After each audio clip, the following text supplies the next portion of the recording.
एक आदमी उछल उछल के कह रहा है मैं बात करा दूंगा, मैं बात करा दूंगा। ईरान कह रहा है भाई, ईरान ने कह दिया हम इनके पीस टॉक्स का हिस्सा ही नहीं है, ये करते रहे आपस में बात, मैं हुई नहीं, मैंने बात ही नहीं की इनसे।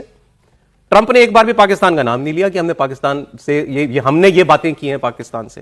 मतलब क्यों पाकिस्तान जो है, मतलब ये बड़ा एम्बैरेसिंग होता जा रहा है। मैं और भी लोगों को पढ़ रहा हूं कि भाई क्यों पाकिस्तान जो है, अगर आप बात करा भी रहे हो, क्यों आपको इतना उछल उछल के दुनिया को दिखाना है? इसका इजराइल ने ये सब कहते हुए भारत का भी जिक्र किया और ये साफ कहा कि भारत पाकिस्तान की तुलना में कहीं बेहतर मध्यस्थ हो सकता है। तो क्या ये भारत को एक बहुत बड़ा ऑफर है? भारत सभी के साथ बेहतर संबंध रखता है। अगर आप मुझसे पूछे तो वो पाकिस्तान की तुलना में कहीं बेहतर मध्यस्थ हो सकते हैं। लेकिन पाकिस्तान जो टॉक्स करवा रहा है वो पाकिस्तान का इंटरनल, ये एक बहुत बड़ी लताड़ है जो ईरान ने पाकिस्तान को लगाई है।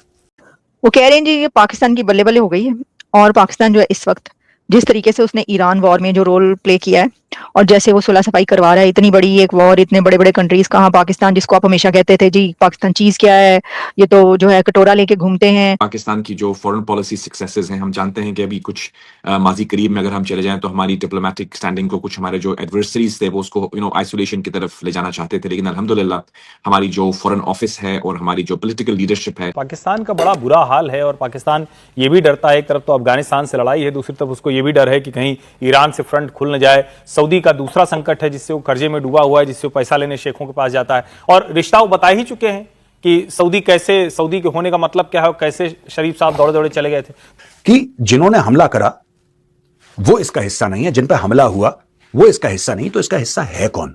और पाकिस्तान का गेम क्या है? दोस्तों बेसिकली पाकिस्तान का गेम कुछ भी नहीं है, गेम अमेरिका का है। अब पाकिस्तान का इस्तेमाल किया जा रहा है। देखिएगा ये चारों देश इंक्लूडिंग पाकिस्तान ये मुस्लिम कंट्रीज हैं और इसमें अमेरिका जो है वो इस्लामिक कार्ड खेल रहा है। उन्होंने कहा आप आइए, तो चले गए, उसमें क्या प्रॉब्लम है?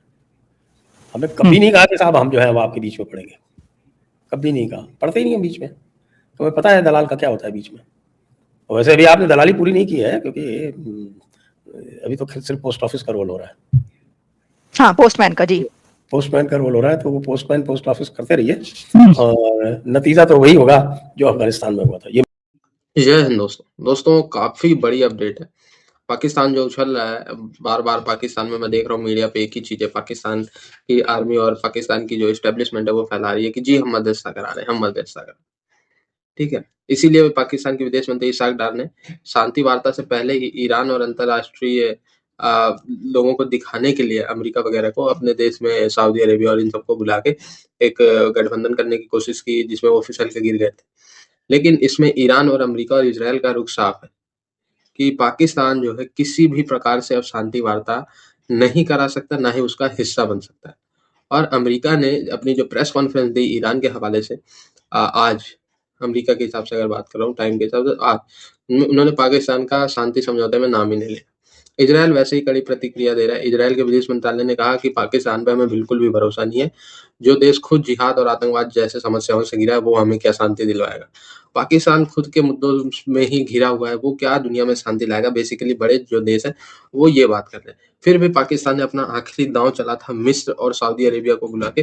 पाकिस्तान ने कहा अच्छा चलो, अगर हमारी अकेले की आप लोगों को स्वीकार नहीं है कि अकेला पाकिस्तान मध्यस्थता करा, तो हम 3 देश पाकिस्तान, सऊदी और मिस्र, हम लोग मिलके जो है गठबंधन हमारा रहेगा और हम शांति कराएंगे। तो ईरान ने क्लियर कट मना कर दिया कि भाई तुम लोग सुन्नी हो और शियाओं से जलते हो तो हम तुम्हारी मानेंगे नहीं। इजराइल ने भी मना कर दिया। अमेरिका इस वजह से समझ गया, जब दो अहम कल्प्रिट, मतलब जब 2 अहम पक्ष जो लड़ रहे हैं वही पाकिस्तान और जिहादी देशों की मध्यस्थता नहीं चाहते, तो क्यों, बल्कि भारत का नाम बार बार आ रहा है। इजराइल भी कह रहा है, ईरान भी कह रहा है कि भारत करवाए, बट अमेरिका नहीं कह रहा। मेन बात ये, इजराइल के एक दूत के द्वारा, न्यूम के द्वारा इंटरव्यू में कहा गया कि जो पाकिस्तान पूरी दुनिया में आतंकवाद फैलाता है, दहशतगर्दी फैलाता है, उससे हम कैसे उम्मीद कर सकते हैं कि वो शांति की बात करें। इजराइल के दूत न्यूम ने ही कहा कि इससे अच्छा तो भारत बहुत बेहतर क्या कर सकता था, मीडिएटरशिप यानी कि मध्यस्थता निभा सकता था। लेकिन हालांकि हम जानते हैं कि भारत की कभी भी मध्यस्थ बनने की इच्छा नहीं रही है। भारत पीस का समर्थक जरूर रहा है, शांति का समर्थक जरूर रहा है, लेकिन भारत हमेशा द्विपक्षीय डायलॉग की बात ज्यादा करता है कि पाकिस्तान ईरान की पीठ पे खंजर उतारेगा, पाकिस्तान धोखा देगा। ये आज से नहीं कह रहा मैं 6-8 महीने से कह रहा हूं कि पाकिस्तान ईरान को धोखा देगा। ये धोखाधड़ी का ही प्लान है और उसी का अमल कर रहा है पाकिस्तान। अच्छा, अब यहां पे हम आते हैं ईरान के फैक्टर। जो ईरान कह रहा है कि साहब जो पाकिस्तान हमारे और अमेरिका के बीच में हमारे और अमेरिका यानी ईरान और अमेरिका के बीच में जो डायलॉग करवा रहा है उसमें पाकिस्तान का क्या किरदार है, पाकिस्तान का क्या रोल है, पाकिस्तान ने इसको कैसे प्रोजेक्ट करा है, अमेरिका इसको कैसे प्रोजेक्ट कर रहा है और ईरान इसके बारे में क्या समझता है। सबसे पहली बात, पाकिस्तान अब बेलिजरेंट्स कौन है, यानी कि इसमें लड़ रहे हैं वो कौन है, ये समझने वाली बात है।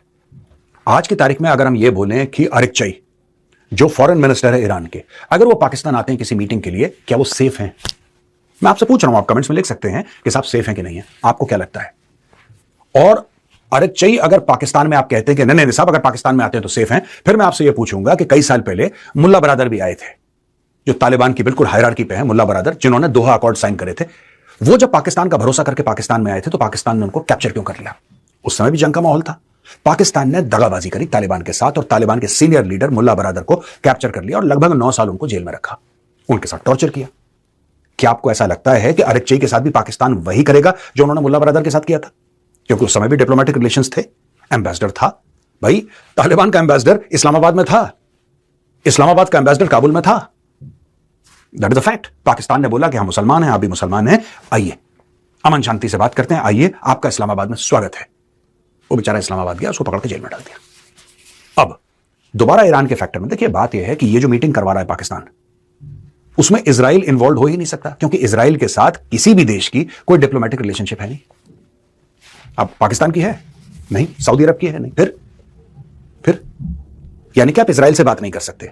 अब बात हुई अमेरिका की, अमेरिका इसमें इन्वॉल्व नहीं है, तो फिर आपने मीटिंग किसके लिए करवाई? दोस्तों यही चीज है, यही मैं आपको बात बता रहा हूं। ये जो लड़ाई है, ये पूरी की पूरी लड़ाई है, अब ये टर्मिनल फेज की ओर जा रही है धीरे धीरे। टर्मिनल फेज यानी कि अब मरता क्या ना करता, डोनाल्ड ट्रंप को एक बात समझ में आ गई है कि अगर वो कोई एक्शन नहीं लेता है तो जलील होकर यहां से वापस जाएगा। और उसका कारण क्या है? उसका भी कारण मैं आपको समझा दूं दोस्तों, साइकोलॉजिकल रीजन है और बड़ा प्यारा रीजन है। विक्ट्री जो होती है, जीत, उसके पैरामीटर सबके अलग अलग हैं। ईरान के लिए जीत अलग है, इजराइल के लिए जीत अलग है, अमेरिका के लिए जीत अलग है, राइट? इजराइल के लिए जीत रेजिम चेंज है। जिस दिन रेजिम चेंज हो गया, जिस दिन एक दूसरी रेजिम आ गई जो कि सेक्युलर है, जो कि डेमोक्रेटिक है, तो इजराइल विल बी हैप्पी। फिर इजराइल ईरान को छेड़ना वड़ना बंद कर देगा, बोलेगा ठीक है यार, doesn't matter, it's a friendly regime. अगर दोस्त ना है, कम से कम दुश्मन भी ना, अपना काम करे, हमें कोई लेना देना नहीं है। अगर खमेनेई रहा वहां पे, मुश्तबा खमेनेई, वो ठीक हो गया, उसके पैर में चोट लगी है, ये और ज्यादा खतरनाक हो जाएगा। आप उस वजह से कह रहे हैं कि सऊदी अरेबिया ने जो भी स्टेटमेंट जारी की है कि सऊदी अरेबिया ये कह रहा है कि जी हम जो है वो अब इसका बदला लेंगे, और ये तो उसके ऊपर आपको लगता है कि अब सऊदी अरेबिया ये कहेगा पाकिस्तान को कि तुम ईरान की क्या तुम डील करवा रहे हो, इधर आओ ना जरा हमारे पास आओ और ये करो। आपको ऐसा लग रहा है कुछ? पड़ेगा $6 बिलियन अगले दिन हटा लेगा, फिर क्या करेंगे आप? कोई आपकी जो फॉरेन पॉलिसी है वो इंडिपेंडेंट नहीं है, वो लोगों के रहमो करम के नीचे दबी हुई है। आप क्या यूएस को ना कह सकते हैं जैसे भारत कहता है no we won't do it? कह सकते हैं ना? नहीं कह सकते। सऊदी अरब को ना कह सकते हैं? नहीं कह सकते। इसलिए भारत को कोई समस्या नहीं है, आप करें, तो करने के बाद में जब नतीजा आएगा 6-8 महीने, तो हम फिर से बात कर लेंगे। नहीं तो आप देखें ना, ये जो उन्होंने ये बात की दलाली की, तो लोग कह रहे हैं कि देखें ये भी तो कई कंट्रीज के बीच में बातचीत करवाते रहे हैं, या इसके ऊपर जो है बात करते हैं कि जी हम बात करवा देते हैं, हम उधर भी जाते हैं, हम उधर भी जाते हैं, सुलह करवा देते हैं। तो वो दलाली नहीं थी, हमें कह रहे हैं दलाली कर रहे हैं। भारत ने कभी नहीं किया ये काम। एक बार राजीव गांधी ने किया था, उसमें हाथ चलाए अपने, उसके बाद से तय कर लिया कि कभी नहीं करना। एक बार IPKF और श्रीलंका के बीच में, श्रीलंका गवर्नमेंट के बीच में राजीव गांधी ने इस तरह की सुलह सफाई करवाई थी और फिर अपने हाथ चलाए थे उसमें। लेकिन उसमें भी अक्लमंदी ये की थी कि फिर जब दिख गया कि हाथ जल रहे हैं तो बीच में ही छोड़ के वापस चले आए। तो इसलिए सबसे तो बिल्कुल भारत में इस बात पे तो कम से कम एक है कि भैया दूसरों के फटे में पाँव नहीं डालना। ठीक है, लेकिन क्या आपको ये, आप इसलिए कह रहे हैं कि आप देखते जाएं, मैं प्रेडिक्शन दे रहा हूँ, आपको ये लग रहा है कि जो पीस टॉक्स चल रही हैं वो नहीं हो पाएंगी, या ईरान जो है वो नहीं, क्योंकि अभी तक ईरान ही कह रहा है ना नहीं हम नहीं कर रहे, लेकिन कह रहे हैं अंदर खाने हो रही है बातचीत, वो तैयार है। तो क्या आपको लगता है कि ईरान नहीं तैयार होगा? क्यों नहीं होगी ये सीज फायर, और क्यों पीस टॉक्स नहीं कामयाब होंगी? अरे बहुत सारे फैक्टर्स है ना। इजराइल नहीं चाहता, इजराइल तो नहीं चाहता। इजराइल नहीं चाहता, इजराइल ही कर देगा कार्यक्रम कोई ना कोई। क्या पाकिस्तान पे कोई मजाली मिसाइल मार देगा? पाकिस्तान पे क्या, तो ईरान पे मार रहा है ना, उसको तो ईरान पे मारती नहीं, वो तो मार ही रहा है ना। ईरान पे कुछ और कर देगा वो। और सऊदी अरब जो है वो अगर उसने पाकिस्तान को धमका के और ईरान पे चलवा दिया, फिर ईरान पाकिस्तान पे मार देगा। बीच में हमारे अफगानिस्तान वाले तो हैं ही भाई बंधु, और रोज ही कुछ ना कुछ करते ही रहते हैं छोटा मोटा। अच्छा आप भी चूंकि चले नहीं, लेकिन 4-5 पाकिस्तान जगहों में से नहीं बैठे हैं, आप भी पाकिस्तान से दूर हैं, तो मेरा ख्याल है कि अभी पॉपकॉर्न नहीं तो कुछ चॉकलेट वॉकलेट लेके बैठिए और तमाशा। मैं तो सर हर वक्त पॉपकॉर्न, आजकल हर वक्त ही पॉपकॉर्न लेकर मैं देखती रहती हूँ जो तमाशे चल रहे हैं। लेकिन मुझे अब आप ये बताएं कि क्या ये आपने कहा कि फिर जब अगर सऊदी अरेबिया ने पाकिस्तान को कहा कि नहीं जी हम ये इसके ऊपर नहीं तैयारी, आप ये क्या कर रहे हैं, हमारे साथ आए, और फिर ईरान के खिलाफ जो है कुछ करवाया गया अगर पाकिस्तान से अमेरिका या सऊदी अरेबिया की तरफ से, तो ईरान फिर मिसाइल चला देगा पाकिस्तान पे, अफगानिस्तान भी दरमियान में कूद पड़ेगा, जाहिर है उसके पास तो फिर वो सुनहरी मौका होगा। लेकिन क्या वो आप लोगों के लिए भी सुनहरी मौका होगा और आप लोग भी कोई मिसाइल नहीं, शिजाइल जो हमें